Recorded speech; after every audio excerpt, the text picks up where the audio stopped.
قطة صغيرة جابت إزازة فيها مصل للنمو وصبتها كلها في تربة شجرة صغيرة. في لحظة طلعت شجرتين بينمو بجنون. مارك اللي كان نايم صحي مفزوع ومش فاهم في إيه، مفيش قدامه غير إنه يقوم يشوف، لكن لقى نفسه عالي في السماء. القطة اللي واقفة تحت جابت جردل دهان.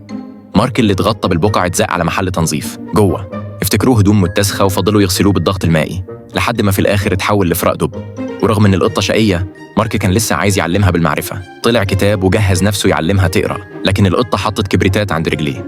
أول ما ولعتهم رجليه مسكت نار. القطة بسرعة جابت جردل مية، ومن غير ما يشك لحظة مارك حط رجليه فيه، لكن في الثانية اللي بعدها الجردل انفجر ونص جسمه اتحرق وبقى رماد. علشان يدرب القطة على لياقة بدنية، مارك خدها تلعب رجبي.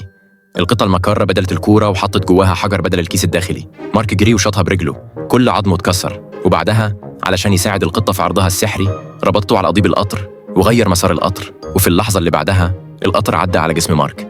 كان عيد ميلاد القطة. مارك حضر لها تورتة بعناية، لكن القطة شبكت خرطوم غاز جواها، ومع إن التورتة بدأت تنتفخ ببطء، مارك ما خدش باله. أول ما ولعها التورتة انفجرت في ثانية.